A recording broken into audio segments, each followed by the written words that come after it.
21대 총선 누가 뛰나 해서 성선재 교수의 초콜릿 토크 하마평 하는 시간, 오늘은 이 논산계룡금산 짚어보도록 하겠습니다. 교수님 안녕하세요. 안녕하세요. 네, 논산계룡금산 이쪽은 사실 이 뭐라 그러지, 이인재 의원이 꽤 오랫동안 이름이 나오는 곳이고, 네, 그러다가 그렇죠. 이제 또 지난번에 이제 김종민 의원, 페이스 네. 김종민 의원이 등장하셔서 등장했죠. 네. 또 여기가 이제 안희정 충남지사의 또 고향이시고, 원래 논산이 인물이 많다고 합니다. 그렇죠, 맞아요. 네. 그렇습니다. 예, 한번 짚어볼까요? 네, 일단 현역인 김종민 의원님, 네. 며칠 전에 저도 한번 우연찮게 이장 의원님하고 한번 뵀는데, 네네. 역시 그냥 뭐 풍채도 좋으시고 목소리도 좋으시고 청와대 대변인 출신이지 않으셨습니까? 그렇죠, 그렇죠. 그 이전에는 내일신문에서 오랫동안 정치부 기자를 하시고 그러셨죠? 네, 그렇게 하면서 원래 이제 논산 출신이신데 고등학교는 서울의 장훈고등학교를 나오셨더라고요. 장훈고등학교? 장훈? 네, 장훈고등학교를 나오시고 서울대 국문과인가 어디를 이제 졸업하셨죠. 네, 그래서 이제 언론에 종사하시다가 그 다음에 노무현 정부에서 청와대에 합류하셔서 대변인, 굉장히 파격적이셨죠, 젊은 나이에. 춘추관장. 예, 춘추관장 하셨나요? 네, 대변인까지는 아니신가요? 네네, 그렇습니다. 예. 그래, 아마 그 당시 굉장히 파격적이었습니다. 그렇죠. 현재도 이분 나이가 지금 50대 이제 중반이신데, 2002년에서 2007년 사이에 대변인을, 춘추관장 대변인 이런 직함을 하셨으니 대단하신 거죠. 네, 그렇죠. 김종민 의원이 그래서 이인재 의원하고 한번 도전해서 졌다가 그 다음에 지난번에 탈환을 했죠. 예, 그렇죠. 야. 탈환이라고 표현을 쓰면 좀 안 되겠죠. 예. 있다는 자리를 뺏겼다가 찾는 게 탈환이지. 그게 아니고 이제 당선이 되셨는데. 근데 이분 같은 경우는 안희정 충남지사하고도 워낙 각별해서 안희정 지사 할 때 부지사까지도 했었죠. 그렇죠. 네, 그렇습니다. 그래 뭐 안지사 라인이다 뭐 이런 얘기를 하셔서 맞아요. 그 당시에 지난번 총선 때는 안희정 지사의 어떤 충남지사로서 충청권 후보로서 전국적인 어떤 대권 열망 이런 것 때문에 안희정 라인 계보 이런 것을 해서 총선에 출마하시는 분들이 그런 것으로 많이 당선이 되셨고, 그런 기운이 있었습니다. 네, 있었습니다. 그런데 안희정 지사가 낙마하는 바람에 이번에는 과연 이제 그런 것들이 통할지 또 다르게 어떻게 될지 상황 그때그때 바뀌잖아요. 그렇죠. 그런 거는 이제 귀추가 주목되는데, 일단 이렇게 민주당부터 보면 김종민 현역 의원이 이제 젊으시고 이제 초선이시고 이렇게 하기 때문에 당내에 여러 가지 큰 뭐 문제가 없고 유력하다고 보는데, 여기에는 또 하나의 변수가 민주당 내에서 현재 논산시장이신 황명선, 황명선 시장이 3선을 하다 보니까 나오지 않겠느냐라는 얘기가 많이 나왔죠. 예, 지금까지 특히 지방자치단체 장을 하면 국회의원 하다 떨어져서 지방자치단체 장을 하는 경우도 있잖아요. 그렇죠. 예, 그 다음에 다시 또 국회의원을 하거나, 이게 사실 대부분은 지방자치단체 장을 하고 난 다음에 국회의원 되는 것을 뭐 보통은 순서라고 보지만 반대로 하는 경우도 있습니다. 충남에서도 보면 성무영 의원님도 국회의원 떨어지고 천안시장 하시고, 공주의 오시덕 의원도 국회의원 떨어지고 그 다음에 공주시장 하시고, 이렇게 해서 서로 이렇게 하는데, 황명선 시장님이 세 번째지 않습니까? 그래서 그렇습니다. 유력하게 거론이 되고 있습니다. 그런데 최근에 이해찬 민주당 대표께서 민주당의 공천 기준을 발표하시면서 뭐 그대로 지켜줄지는 좀 더 두고 봐야 되겠지만, 어쨌든 전국적인 시그널을 발표하면서는 현직 단체장이 출마해서 보궐선거를 야기하는 경우에는 30% 감점을 하겠다, 이렇게 발표를 했습니다. 나오지 말라는 얘기지 뭐. 그렇죠. 나오지 말라는 얘기죠. 그렇죠. 이걸 불구하고도 이제 삼선이시니까 다음번에 2년 뒤에 나와서 그냥 백수의 몸으로 그 다음을 준비하실지, 이번에 그냥 그래도 현직에 있을 때 하는 것이 경제적인 측면이나 조직적인 측면에서는 유리하다고 생각해서 뛰어드실지, 여기까지는 뭐 개인이 또 판단을 하셔야 되는 거고, 또 관전하는 사람들이 또 그런 부분은 재미가 있는 요소가 될 수도 있겠죠.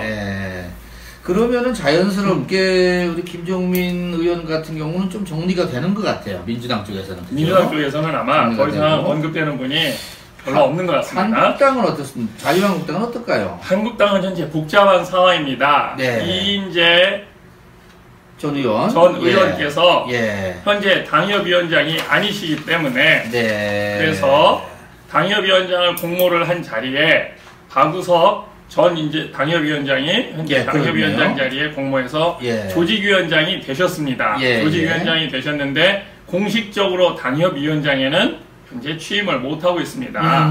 도당에서 도당 운영위원회 통과를 못하셨습니다. 현재. 네. 네. 아마도 그러시구나. 이거는 뭐 홍성 예산에 예. 홍문표 의원님도 마찬가지인데 지난번에 자유한국당의 김병준 비상대책위원장이 네. 당 혁신으로 일부 당협위원장들을 교체하시고 현역 의원들도 다음에 사실은 좀 월권이죠. 아직 자기가 권한을 행사하는 게 아닌데 다음 당 대표가 해야 될 거를 너는 나오지 마라. 출마해도 뭐 이게 안 된다 뭐 이런 것들을 해서 발표하고 가셨잖아요. 어정쩡한 상태가 됐죠. 아, 그러시구나. 예. 그래서 이 박우석 조직위원장님도 여기에서 선거를 7번인가 나오셨어요. 그러시구나. 네. 그리고 한 길을 걸어오셨고 이 조직에는 또 오랫동안 달인이시기 때문에 이분도 거론이 되고 있습니다. 그리고 이인재 의원이 끝까지 하실지 안 하실지도 이인재 의원은 이번에 충남도지사 선거에도 나오셨지 않습니까? 나와서 떨어졌는데. 떨어지셨는데 이 충남도지사 선거를 내가 하고 싶어서 한 거 아니다. 나갈 선수가 없으니까 내가 희생한 거야. 그래 나는 희생을 헌신한 거지. 내가 이걸 꿰차려고 해서 이렇게 남의 것을 뺏은 게 아니다. 이런 것 때문에 약간은 동정 여론도 있는 것 같아요. 아, 그렇지. 네. 그렇기 때문에 이인재 의원이 별명이 피닉스지 않습니까? 불사죠. 불사죠. 네.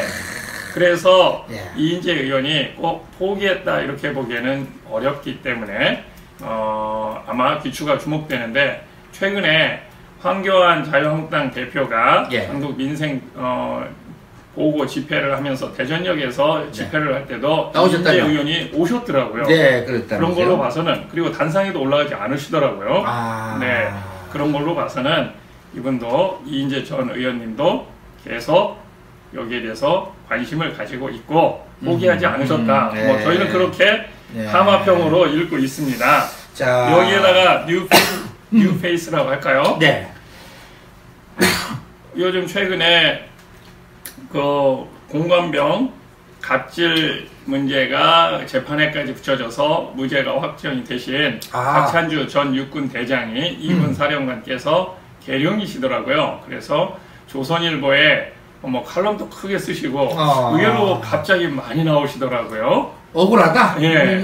아니 본인 특집이 그거 나오는 것뿐만 아니라 칼럼으로도 기사를 또 나오고 계속 이런 걸로 하는 거 봐서 아마도 이게 지난번 선거에서도 그렇고 역대 선거에서 보면 현재 정부한테 조금 피해를 봤다 이렇게 하시는 분들은 반대로 가서 거기에서 또 자기의 존재 의의를 찾고 억울함을 개인적으로는 억울함을 푸는 이런 과정이라고 할까요? 또 공적으로 보면 그거에 대한 이 정부의 어떤 잘못한 것을 정권 심판에 자기가 앞장서는 뭐 이런 걸로 하는데 약간 그런 요소가 있지 않나 생각이 드는데 이제 이렇게 억울함을 호소하시는 분들도 대부분 뭐 이분만 있는 게 아니기 때문에 다른 분들은 보통의 패턴을 보면 그렇게 하지 않고 보통 잠잠하게 이렇게 사라지고 이제 그건 사법적으로 판결이 났으면 그걸로 끝나고 이렇게 하는데 박찬주 전 대장님 같은 경우는 굉장히 왕성하게 활동을 하시더라고요. 이거는 또 다르게 볼 수도 있고 해석될 수도 있고 픽업이 될 수도 있다. 이렇게 지금 말들을 하고 있습니다. 보면은 뉴페이스 그 이제 박찬주 대장 말고 새로운 인물은 없네요, 그죠? 워낙 강자들이 버티고 있는 지역이라서 새로운 인물이 딱 가겠다 이렇게 하기가 쉽지는 않은 것 같아요. 자, 논산, 계룡, 금산. 사실 이쪽은 또 어떻게 보면 지역적, 소지역적 그런 부분도 좀 없지 않아요, 그죠? 논산이 압도적으로 인구가 많기 때문에 그렇죠. 논산에 그리고 또 논산이 과거부터 대전에 붙어 있었지 않습니까? 이렇게 하기 때문에 인구가 많고 대전에 교육을 받으러 나오신 분들이 많이 많았기 때문에 네. 저희가 주변에서도 보면 영웅철 전 대전시장님이나 뭐 다른 분들 옛날에 김신호 전 교육감님도 네. 계시고 그래서 많죠. 네. 출향 인사로 보았을 때 논산 분들이 굉장히 많습니다. 성공하신 분도 많고 훌륭하신 분들도 많고 그리고 대전에도 서구 갑지역, 서구 도마동 많이 살죠. 이쪽은 논산 분들이 한 30% 된다고 그래요. 금산은 사실 보이지 않게 또 소외감을 많이 받는 곳이지 않습니까? 그럼요. 충남도가 또 저쪽으로 옮겨가는 바람에 이게 섬이 됐죠. 충남도로 봐서는 금산은 섬입니다. 그렇습니다. 말입니다. 그런 점도 있다라는 거. 네. 자, 아무튼 여기까지 마치도록 하겠습니다. 교수님 고맙습니다. 감사합니다.